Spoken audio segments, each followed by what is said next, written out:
Chers internautateurs, chères internautatrices, bonjour et bienvenue pour ce Strip Track un peu particulier car une fois de plus, il n'y a ni Monsieur Germain, ni Monsieur Guillaume, ni Monsieur Fall, ni ce bon Dr Maps, il n'y a que moi, Monsieur Christophe, mais je ne suis pas tout seul pour ce Strip Track puisque nous avons deux personnes d'édition Glénat. Alors je vous laisse vous présenter avec vos rôles respectifs. Alors bonjour, je suis Karine Leclerc, en charge de la jeunesse chez Glénat sur tout ce qui est création pour les petits. Et moi je suis Benoît Huot et je m'occupe de la partie éditoriale pour Glénat Manga et j'ai aidé Karine dans le cadre du lancement d'une nouvelle collection. Et voilà, et nous faisons justement ce Strip Track pour parler de cette collection qui s'appelle Escape. Oui. Donc il y a trois premiers titres qui sont sortis. Donc on parle d'Escape livre. Escape Book. Escape Book. Voilà, d'Escape voilà, Book. Escape Voilà. Book, oui. Oui. Alors, comment est venu ce projet et grosso modo, quels sont les trois premiers titres que vous sortez? Alors le projet il est venu tout simplement d'une envie, c'est-à-dire qu'on avait, à titre personnel, j'avais pratiqué quelques escape games en direct et j'avais trouvé le concept suffisamment intéressant pour être bien évidemment réexploité, mais je regrettais que le prix des escape games en tant que tel et leur côté unique soit une limite pour faire participer des enfants, alors que le principe d'un escape game dans une durée relativement bornée pouvait s'appliquer à des enfants à partir du moment où on mettait des énigmes à leur niveau. Donc à partir de là, on a discuté avec Karine justement au niveau de ce concept, si ce serait pertinent ou pas de le développer pour des enfants.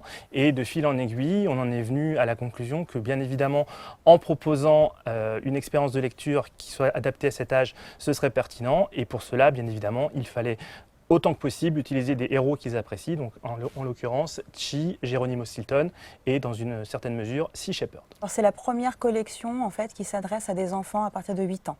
Cette collection, on a vraiment voulu qu'elle soit destinée à des enfants, donc c'est de l'escape book jeunesse. On a vraiment fait une étude de marché pour voir ce qui existait en termes d'escape book actuellement. Jusqu'à présent, il y avait des escape books adultes, il y avait des escape books young adultes. Autour de licences de jeux vidéo, etc. Mais en tout cas, du sur-mesure pour les enfants, à partir de 8 ans, il n'y avait rien. Donc on a sorti donc 3 titres pour l'instant qui sont effectivement avec des héros, Chi, Sea Shepherd et Geronimo Stilton, qui sont des héros vraiment très appréciés des enfants sur cette tranche d'âge-là. Et par la suite, on va aussi ouvrir la collection à des créations sur des univers thématiques, comme par exemple en septembre, la mythologie, l'Égypte. On va travailler aussi avec les lapins crétins, mais on va travailler aussi sur la paléontologie. Enfin, autant d'univers avec lesquels les enfants ont beaucoup d'affinités.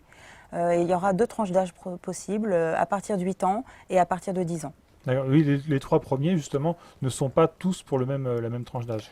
Alors, ils ne sont pas tous pour la même tranche d'âge. Ce qu'il faut bien garder à l'esprit, c'est qu'à partir du moment où on est dans un escape game, l'idée, c'est que même si on a bien évidemment à l'esprit un lectorat, donc une tranche d'âge, il peut être lu par n'importe quelle personne. Si jamais on a un enfant de 10 ans qui décide de s'y mettre, on va bien évidemment pas lui dire « Ah non, désolé, t'es trop vieux, il ne faut surtout pas prendre un livre de la collection Escape ». Donc, on a fait en sorte justement de borner et de définir les titres en conséquence. Ce qui explique que, par exemple, derrière chaque titre, on précise justement la difficulté, l'accessibilité et la fidélité à l'univers. Ce qui permet à chacun justement de pouvoir se dire ok, je débute, je vais me lancer, donc je vais en prendre un facile, ou au contraire, bon, c'est bon, maintenant j'ai bien saisi la mécanique, je vais aller un petit peu plus loin. Donc ça permet comme ça, au sein d'une même collection, de permettre directement au lecteur de se repérer pour choisir l'univers qui lui plaît plus. Comment est-ce que vous avez trouvé les scénaristes pour écrire ces histoires? Alors en fait, on a vraiment réfléchi à cette collection en amont pour que, comme je le disais, ça soit du sur-mesure pour les enfants. Donc ce qu'on voulait, c'était une qualité et surtout ne pas décevoir les enfants et qu'ils retrouvent leurs univers. Donc on a mis au point deux critères de casting pour nos auteurs. Une fidélité vraiment à l'univers. Donc ce sont des auteurs qui ont une forte affinité avec ces personnages, qui ont été entre guillemets biberonnés à Chi, qui ont été biberonnés à Geronimo. Et le deuxième critère qui était vraiment indispensable pour nous, c'était vraiment des auteurs qui avaient des affinités avec la culture geek, qui étaient des gamers, des rôlistes, enfin un côté ludique qui était vraiment inhérent à leur propre culture et à leur écriture. Quitte à confier cette expérience d'écriture à des personnes qui n'avaient jamais écrit pour les enfants. Donc simplement, on a vraiment un concept qui était très défini et en respectant ces 2 critères, on s'est dit qu'on pouvait faire confiance aux auteurs. Alors là, en les feuilletant, les 3 premiers titres que vous avez sortis, il y a beaucoup de textes. Alors, quelle est la différence par rapport pour cette collection-là entre du livre dont vous êtes le héros? Alors la différence avec un livre dont vous êtes le héros pour les titres de la collection Escape tient au fait que dans les livres dont vous êtes le héros, une très grande partie des éléments sont scriptés. C'est-à-dire que dans un livre dont vous êtes le héros, à un moment, on vous dira est-ce que tu as tel objet, si tu as tel objet, va tel paragraphe, si tu as tel autre objet, va tel paragraphe. Il y a bien évidemment une petite partie comme ça, puisqu'on est obligé pour faire progresser l'histoire. Mais ce qui est important, c'est que quand vous faites un escape game, sauf si vous appelez en disant « Au secours, je suis coincé, j'ai besoin d'un indice », c'est à vous de vous débrouiller tout seul en trouvant la bonne combinaison, en mettant la clé jaune dans la serrure jaune. Donc on a essayé d'appliquer ce principe à la collection Escape, ce qui fait qu'on précise au lecteur assez rapidement les 2-3 premières énigmes, on va dire, il les fait, on le prend par la main pour bien qu'il soit rodé et qu'il puisse fonctionner. Et à partir du moment où il a saisi le mécanisme de jeu, on lui dit maintenant, on ne sera pas toujours là pour t'aider, pour te dire quoi faire, c'est à toi de réfléchir par toi-même. Mais si jamais tu es bloqué, il existe, tout comme dans les escape games, un livret d'indices auquel tu peux te référer, sachant que le principe du livret d'indices, c'est pas un livret de solution, c'est vraiment un livret d'indices, c'est tiens, tu es coincé dans telle zone, peut-être que si tu allais chercher un objet qui te fait penser à ça, ça pourrait t'aider. Comme ça permet effectivement de débloquer une situation qui peut être éventuellement stressante pour le jeune lecteur, tout en lui donnant véritablement l'impression de progresser sans avoir simplement la solution. Alors, est-ce qu'il s'agit d'écrire des énigmes, enfin de scénarios d'énigmes, ou est-ce qu'il y a aussi une notion de manipulation ou de livre-objet? Alors, on est beaucoup plus dans une optique de livre-objet que dans une optique d'énigme, pour deux raisons. La première, c'est que comme on est sur un lectorat relativement jeune, 8-10 ans, ce lectorat n'est pas encore rodé vraiment au principe des énigmes, de casse-tête, de mélange. Si vous leur mettez un code secret qu'il s'agit simplement d'une substitution, de remplacer le A par le B, ils vont être perdus. Donc, on a pris le parti de ne pas mettre ce genre d'outils, mais plutôt d'être dans une logique de manipulation où en fait, le lecteur, en vivant l'aventure avec ses héros, va disposer d'un inventaire et donc d'objets qu'il peut utiliser, et au fur et à mesure de son exploration des différentes pièces, devra réfléchir par lui-même à quel objet utiliser avec quel autre objet, dans quelle pièce, pour obtenir un effet pour progresser. Il y a aussi, je voudrais juste préciser que par rapport à la dimension de livre-objet, comme on a essayé de se mettre à la place de l'enfant à chaque fois, on souhaitait que ça soit à la fois ludique, accessible, maniable et aussi interactif. Et donc, par exemple, c'est un livre-objet dans le sens où on propose un rabat avec à chaque fois le plan de la pièce dans laquelle va évoluer l'enfant dans son imaginaire. Et en fait, donc ce rabat va l'accompagner. On l'a voulu recto-verso pour la simple et bonne raison que ça peut servir à chaque moment de la lecture. Il a le plan sous les yeux. Donc il y a ce côté-là. Il y a aussi le côté qui n'a besoin d'aucun sablier, d'aucun crayon, d'aucune gomme. Le livre se suffit en lui-même. C'est un livre-objet. Et on a voulu, en fait, dans la maquette, spatialiser la maquette. C'est-à-dire que la page elle-même, c'est la pièce. Et cette page, avec un système de fléchage, qu'on trouve assez astucieux parce qu'on s'est creusé la tête pour ça. On essaye de faire comprendre à l'enfant que la page où il se trouve, c'est la pièce où il se trouve. Et à partir de cette pièce, il peut imaginer aller vers telle ou telle pièce. Donc voilà, c'est un livre-objet dans ce sens-là, même si c'est dématérialisé d'une certaine manière. Parce qu'en fait, on s'était fait la réflexion qu'à partir du moment où on mettait un texte, si tu veux aller au nord, si tu veux à l'est, si tu veux tourner à gauche, ça obligeait le lecteur, l'enfant, à imaginer quelque chose, à réfléchir sur ce qu'il imaginait, et donc en fait ça cassait l'expérience d'immersion. Alors qu'à partir du moment où, on va dire, il a une carte sous les yeux qui lui dit avec cette flèche là tu vas vers la droite, et donc si tu vas à la droite tu vas en page 28 par exemple, c'est beaucoup plus facile et ça fluidifie justement l'expérience. Avec l'expérience, on est sur quelle durée de jeu de partie pour un enfant, enfin pour l'enfant cible? Bah, ça dépend s'il hésite et s'il a beaucoup de problèmes. Non, on est sur une durée de jeu, on va dire, d'à peu près 1 heure pour la première aventure.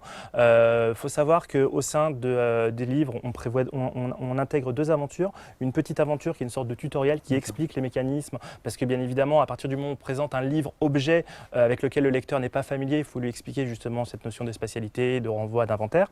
Donc une petite aventure et une grande aventure. Donc on est à peu près, on va dire, sur 1 heure si on est un bon lecteur, est plutôt 1h30. Mais la particularité, c'est qu'en fait, on a également intégré un système de récompense qui fait que une fois que le lecteur a fini, il se réfère à la dernière page et il a une liste qui lui dit bon bah voilà, si tu as réussi à faire tel élément, félicitations, le chat vient de faire une léchouille ou alors le chat vient sur tes genoux dans le cas de Chi. Oui, parce que... Et voilà, dans le cas de Geronimo Stilton, je pense que le chat ne viendra pas sur la souris. Et Sea Shepherd non plus. Et Sea Shepherd non plus, le chat est très long. Mais du coup, comme on a créé un système de récompense, ça permet d'indiquer à l'enfant qu'il y a plusieurs autres pistes qu'il peut exploiter. Et donc, par conséquent, il peut à nouveau retenter l'expérience. C'est-à-dire qu'en fait, on s'était fait la réflexion que dans un livre dont vous êtes le héros, en général, une fois que le livre a été fait de bout en bout, on a le début, on a la fin, il y a les éléments intermédiaires, mais finalement, c'est assez rare que le lecteur revienne sur les quêtes intermédiaires. Et là, ce qu'on voulait justement, c'était démultiplier une expérience de lecture, parce qu'une de nos frustrations au niveau des escape games, c'était qu'à partir du moment où on a fait un escape game une fois, on ne peut pas se dire « Ah, il m'a plu, je le referai bien ». Ou alors, il faut être amnésique. Alors, sur les escape books, pour adultes qu'on connaît, on joue beaucoup sur les fausses pistes. Est-ce que la notion de fausse piste existe aussi pour les livres pour les enfants, puisque après il y a la gestion de la frustration par rapport au piège. Alors oui, il y a une notion de fausse piste. Ce qu'on a essayé ce qu'on a voulu mettre en place, c'est un système, on va dire, qui ne soit pas bloquant. C'est-à-dire que bien évidemment, il peut y avoir des fausses pistes, notamment, on parlait tout à l'heure d'exemples de manipulation. Si au lieu, j'ai n'importe quoi, de la clé jaune, il prend une clé orange pour mettre dans la serrure jaune, eh bien le texte lui dira « je suis désolé, ça ne marche pas, c'est pas bon ». Mais on fait en sorte que les situations qui sont des fausses pistes ou des fausses manipulations ne soient pas des situations bloquantes, mais plutôt, on va dire, des versions positives de l'échec. C'est-à-dire, tu t'es trompé, ce n'est pas grave, tu peux recommencer, réfléchis d'une autre manière. Ce qui permet justement à l'enfant et au lecteur donc, de prendre confiance en lui, de se dire bon, bah, je me suis trompé, mais c'est pas dramatique. En plus, on est dans une histoire qui me plaît, donc je vais continuer. Et comme ça lui permet justement de faire tout un tas de combinaisons et finalement de se dire ah oui, j'avais pensé à ça, mais c'est pas bon, mais maintenant si j'essaye plutôt comme ça marche mieux. On a également introduit la notion d'humour. Parce qu'on a voulu réfléchir toujours dans la notion par rapport à l'enfant, le plaisir de l'expérience, bien sûr ne pas expérimenter l'expérience du stress, le stress du temps, le stress de l'échec, enfin c'était pas du tout le but. Et donc dans les fausses pistes, il y a dans la rédaction de ces fausses pistes, il y a une notion d'humour pour dédramatiser ça et dire voilà. Bon, tu t'es planté ou ça marche pas à tous les coups et puis quelle idée d'avoir fait interagir tel et tel objet, et c'est jamais bloquant, c'est jamais humiliant, c'est toujours vraiment dédramatisant. Donc les trois premiers qui sont sortis et donc viennent de sortir, sont déjà ils sont sortis fin mai, oui. C'est du distribution dans tous les bons points de vente. Tout point de vente. Librairie, voilà, tout point de vente. On a vraiment y compris librairie et point de presse. Oui. Voilà, et point com. Et point com évidemment. Et donc là, c'est sur les trois premiers. Ça coûte les albums 7,60 pour donc 1 heure de jeu en moyenne. Et donc on a des nouveaux qui vont sortir ensuite. Alors on a 3 titres qui vont sortir en septembre. Donc on a Autour des lapins crétins, Escape from Crétin Planète. Nous avons, comme je l'ai dit, une création autour de la mythologie égyptienne avec Au secours de Cléopâtre. Donc là, c'est vraiment une création avec un auteur qui s'appelle Lilian, qui est auteur de bande dessinée, mais également qui travaille dans le monde du jeu vidéo, qui habite au Canada. Et on a un 3e titre, ça sera le 2e volume de Chi, qui cette fois-ci sera piégé dans le parc. Voilà. Donc on a 3 titres. Parce que dans le premier, elle était dans l'appartement. Donc forcément, à la fin du premier, elle découvre qu'elle peut aller ailleurs. Et donc forcément, vous imaginez bien que dans le 2e, il faut forcément qu'elle aille ailleurs. Parfait. Écoutez, merci beaucoup. Merci beaucoup. Et puis, on vous invite à découvrir cette nouvelle collection. Et on espère vous retrouver bientôt pour d'autres sujets, d'autres strip tracks. À bientôt. Au revoir. Merci. Merci beaucoup.